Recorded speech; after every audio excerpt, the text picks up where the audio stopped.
Hello, hello, beautiful people. I am back to finish just sharing my story and hoping that in me sharing my story, I can help others who could potentially be going through a breast cancer journey, have a breast cancer scare, um, supporting someone through it. I just hope that in me sharing my story that it can help others along their journey, along the path. Um, yeah. So I'm just gonna stop there. I'm gonna introduce myself and then I will go into day two. The day that they told me that it could be um that it was more than likely breast cancer. And I'll finish what I started yesterday. So I don't know who's here, but hi, I see you. Okay, so first thing first, my name is Sherelle Thomas. I am a certified sex, love, and intimacy coach.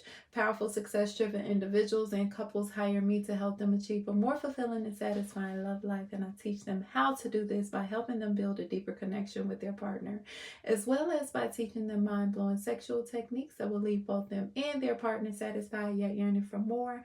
I will not be going into detail about that, but I am here to share my story about being diagnosed with breast cancer at the age of 38, going on 39, and my journey. And I just hope that in me sharing my journey and what I've been through, that it can be a blessing to others. And just so you guys are not alarmed, if I move my arm, you can see I have a bruise on my chest. It is from a recent incision. I'll share more about that at a later date, but for now, I'm just gonna hop right into it. We'll pick up where I left off last night. So I shared with you guys the whole story, and if you haven't seen it, you can go back and watch the replay from last night because I did post it. But um, yeah. So I shared about how I went to go get the mammogram and ultrasound, and how they told me that it was more than likely breast cancer, but I needed a biopsy in order to confirm it. And that was the only way to know for sure. But the radiologist was just so adamant, about it, that it was breast cancer. So from that experience, I also shared about my first actions, which was I called my best friend's father.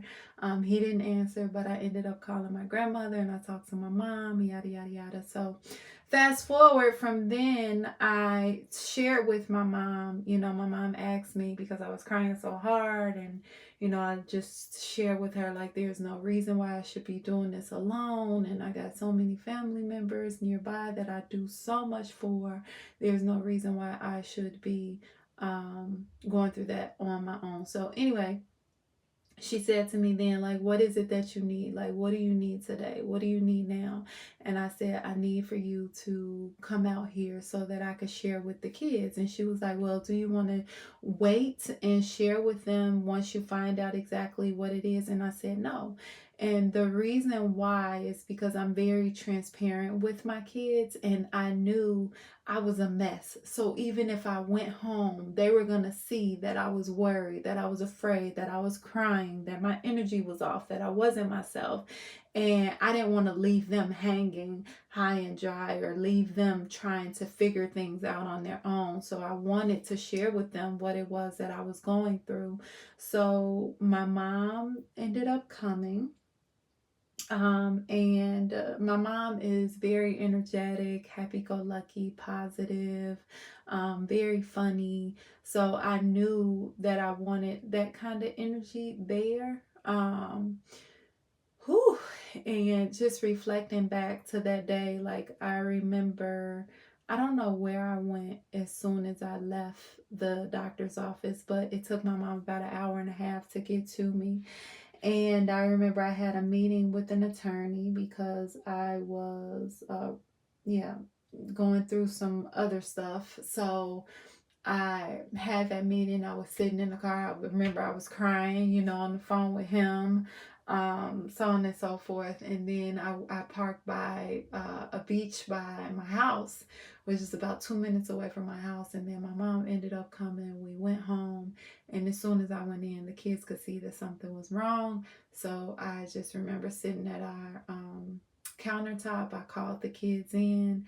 And we're used to having family chats and, talking about things together. So when I called them in, they knew, it was time for a discussion to be had. And I just shared with them, and I said, I went to the doctor today, and they had already knew that I found a lump in my breast. Excuse me. And I just shared with them like that the doctors think that it's cancer, that they think it's something very serious. And like I teared up while I was trying to share that with them. So my daughter saw me crying, and she turned her back, because she had started to cry. And my 10-year-old, my third child, he said, he was like, do what you tell us to do. You always telling us to be positive and to believe. You gotta believe. You gotta pray and ask God, to help you through this, and ask God to heal you. And you just gotta believe and act like it's already done. And that just lit me up, because it was a perfect reflection of my parenting. It was a perfect reflection of the things that I have been instilling within them, that it actually stuck with them, and that they, actually remembered, and they know, he wasn't moved, he wasn't shaken by it. And I was able to pull from their energy. I was able to pull from his strength and pull from, his thought process. And I'm like, okay. I wasn't instantly like okay and fine, but it gave me something to hold on to.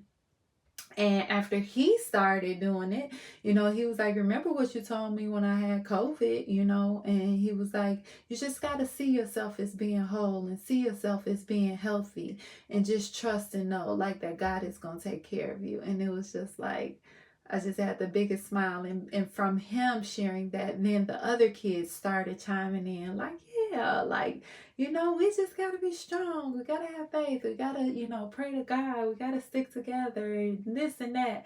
And eventually, then my mom was like, see, she was like, you taught them well.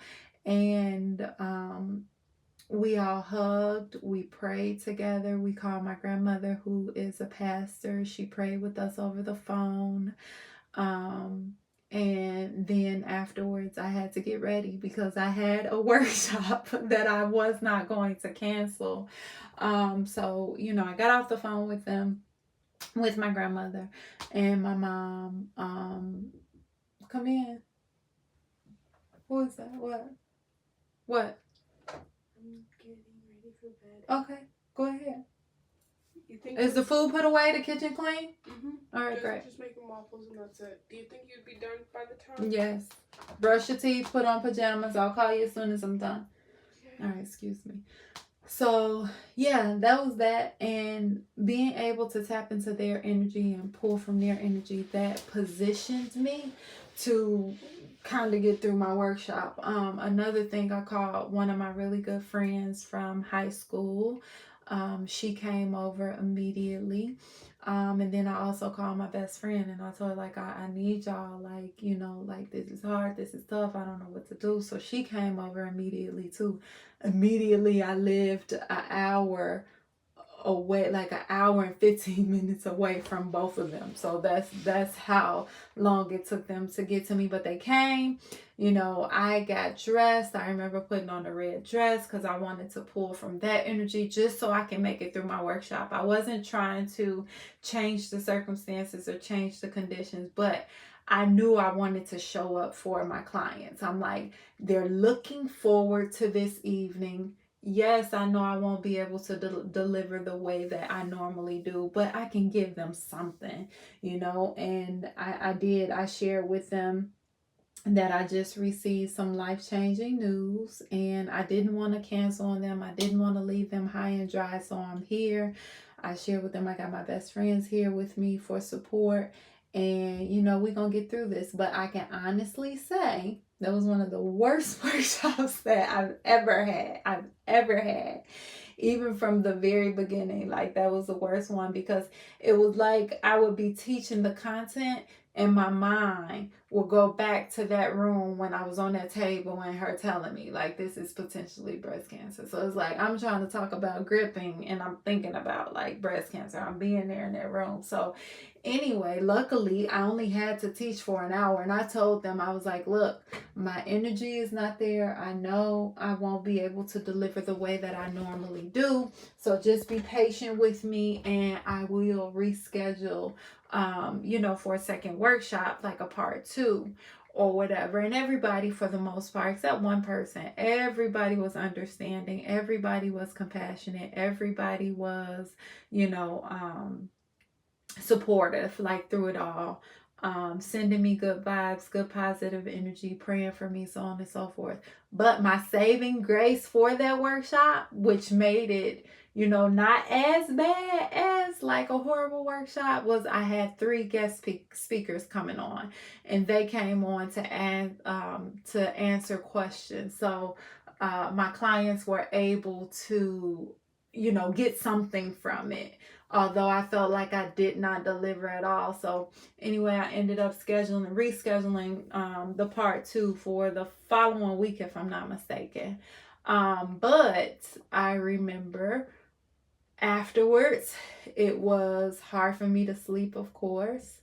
And my mom left, my best friend left, my friend from high school left, and I remember I could not sleep alone. So I had my kids come in there and they slept with me. Let me see if you guys are doing any comments.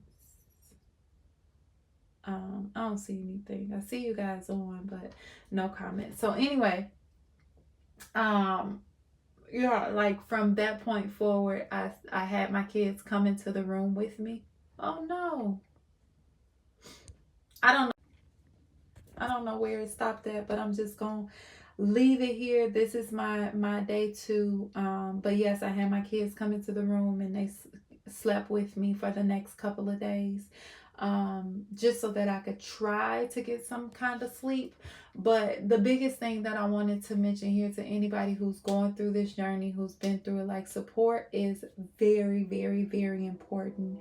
Sometimes, a lot of times, you are not going to, especially if you're the one who's going through it, you're not going to have the capacity to be positive. Like, the brain is going to try to figure out and be so consumed with the way to solve the issue, or trying to connect the dots of, why is this happening to me? How did this happen? So it's very important just to have support, even if it's, somebody just sitting next to you. Like I said, my kids sleeping in the room with me. We weren't talking or anything like that, but it was just like being in their energy. And like my 10-year-old telling me, reflecting back to me, mirroring back to me the things that I instilled in them, in terms of believing and having faith. So that part was very rewarding, even with my mom dropping what, she had to come out there with me to show support as I shared with my kids, this hard message. So that's my message. My first message for day 1, which I talked about in the other video, is breast checks. Doing those, as well as taking your vitamin D, getting vitamin D in, and iron as well, because that helps build your immune system. Vitamin C is another good one as well, but definitely the vitamin D, especially when it comes down to cancer. Like, a lot of patients who are diagnosed with cancer, they have low vitamin D levels. So with that being said, day 2, day 1, all about self-check, breast check. You could check your partner as well, and staying on top of, vitamin D and iron. That's day 1. Day 2, my message is to make sure you lean on support. Like, don't try to go through this on your own. Some days you'll be able to, but some days you will need support from other people.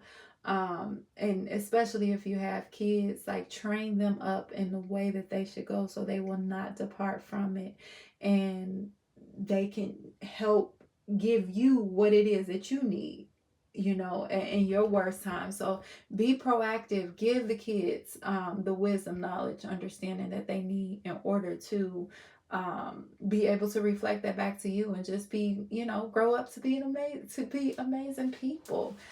So that's my thing for day number 2, is making sure that you rely on your support.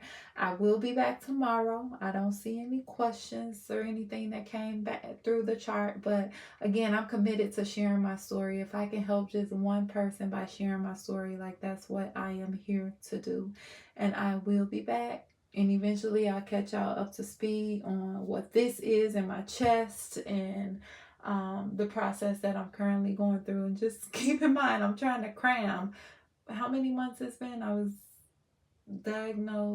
officially diagnosed, like in March, and now we're at August, so 5 months. Okay. So anyway, I'll be back tomorrow to talk about that official diagnosis, and me getting my biopsy and all of that stuff, and even getting different opinions. And that's what I'll share tomorrow, along with a message. But today's message is to rely on your support. Rely on your support. Don't try to do it on your own. So I am sending you all so much love. Thank you for listening. Thank you for being here. And I hope you all have an amazing evening.